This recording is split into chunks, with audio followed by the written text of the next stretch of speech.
Do you want to know how to not let past trauma create trauma in the present? Well, I'm Nicholeen Peck, and I teach all over the world about parenting, good communication, how to build strong family bonds, all through the lens of the principle self-government. And in this video, we're talking about moving on from trauma.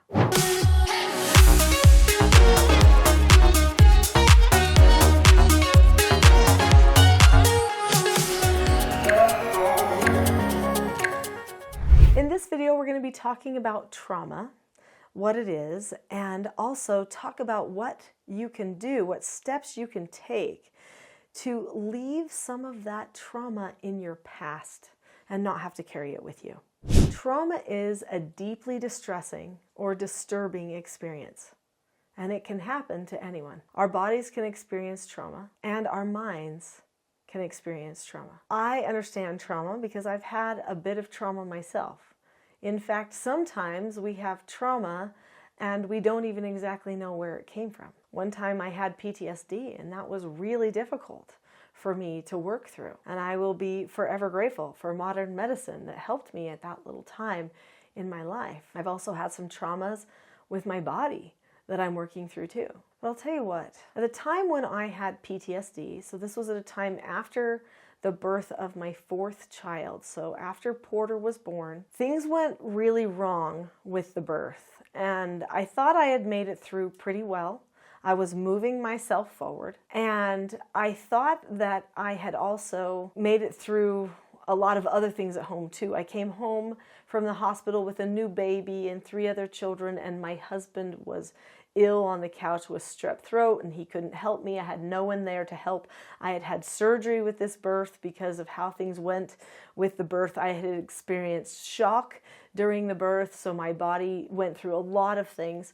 And then I didn't have milk for my baby, and he was screaming and starving, and there were all these things. I mean, just saying it makes me go, oh, I remember that time. And then I wasn't sleeping, and my body wouldn't sleep. I mean, babies make it so you don't sleep too, but I just couldn't sleep. It was like there was stuff that was going on inside of me, different anxieties and stuff that I could not get a handle on. And I remember calling my mom one day and just dialing. I'd been pacing around the house, and I was struggling. I was having a problem. And for a person who really is so kind of solid, psychologically and everything, I did not know what was happening. And I remember I called my mom. She answered the phone, and I just said, I need help. And I hung up. I couldn't even explain what was going on with me, and I couldn't even talk to anybody. Socially, I was having problems. There were all kinds of things that were happening to me. And my mom just got in her car and drove over to my house, and she took one look at me, and she said, oh, things are not okay. And I know what's happening to you, because she had had a traumatic experience. So this traumatic experience, I was having PTSD because of all the things that had happened. And I didn't know it at the time, but I went in, to the hospital, and they were like, okay, let's see what's happening. They were checking everything out, and sure enough, they said, yeah, you have PTSD. And your body feels like mentally, psychologically, it's been through war with all the things that have happened to it during this birth and this time after. And so that's going to be something you're going to have to deal with. Well, finally, when I knew what I was dealing with, then I resolved, okay, I got to get past this.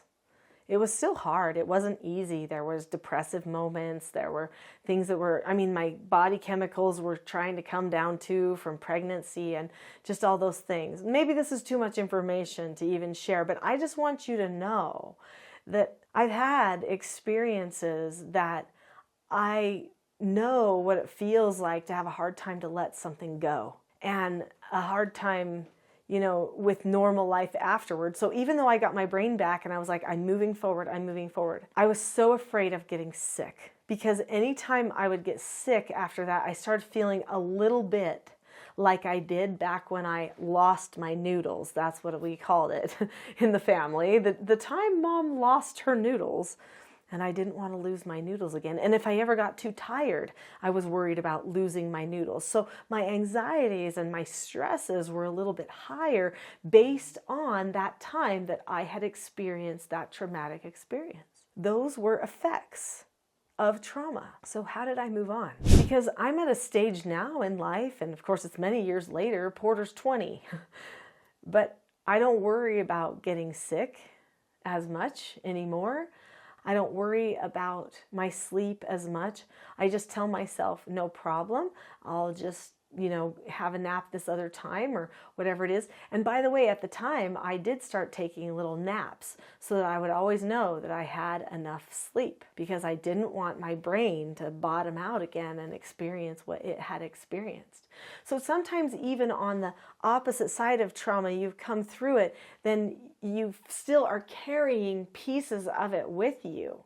So what do? How do you not let that past trauma, maybe it was abuse, which so many of my foster children dealt with. Maybe it was a bad relationship that scarred you. Or maybe it was something physical or psychological like I've dealt with. How do you leave it in the past and not let it destroy your present? You have to be deliberate. Now, the whole idea behind self-government, which is what this channel is all about.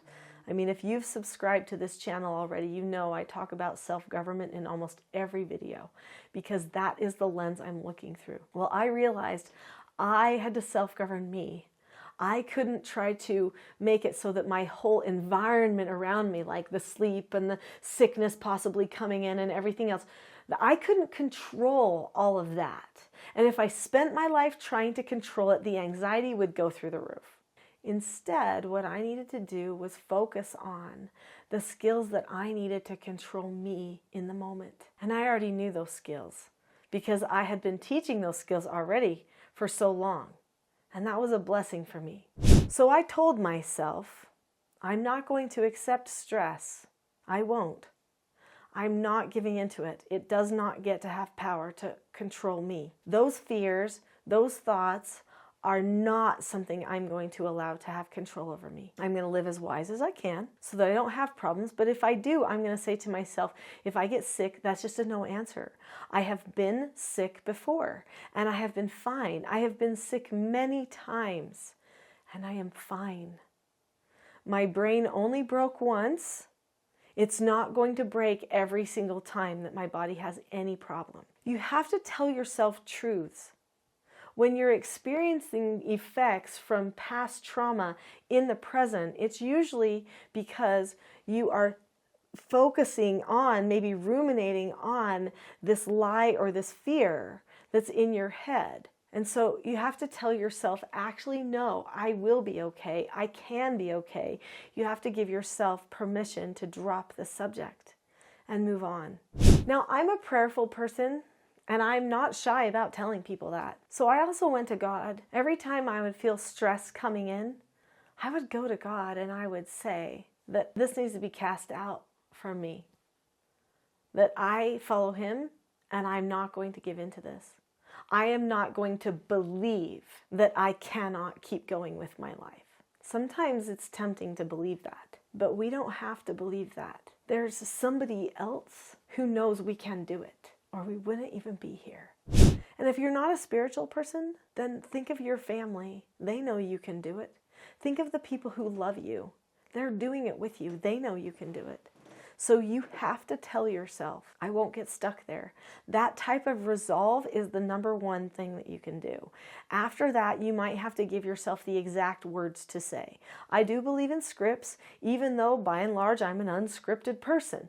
But when it comes to something that's important to me, like a relationship or communication, I am going to be scripted. It's actually a way that I show respect for myself and for others. So what did I do to script myself?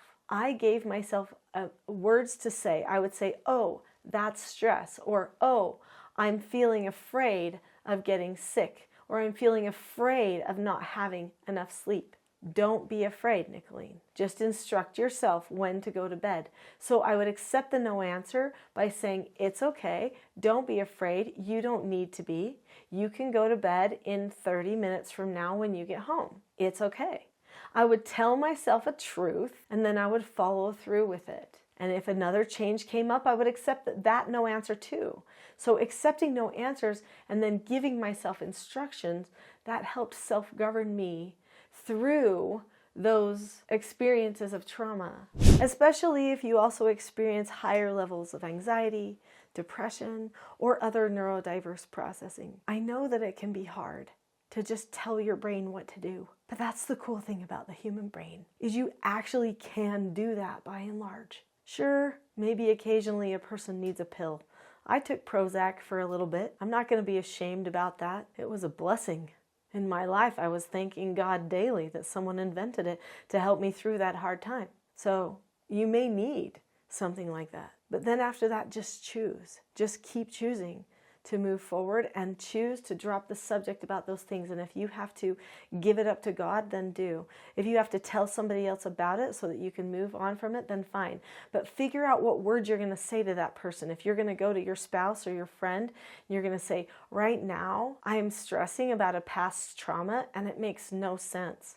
So I just wanted to tell you that I know it makes no sense to worry about something that's happened in the past because every day is a new day. And I just want you to tell me when I tell you that every day is a new day and that you know I can do it. Have a support team, whether it's God or somebody else. You can move on. That's what family is all about. Sometimes we trap ourselves. Sometimes we don't deliberately address what's going on enough, or it seems like it's happening again and again, and so we lose our perseverance to keep trying. But we can overcome trauma. That's part of the human story. So keep working at it. If you've enjoyed this video, there is another video. It's called The Expectation Trap versus the Cycle for Success. And I think you'd really like that video too. It will help you maybe see where you might be falling into some other traps. Click on that link now. I'll see you there.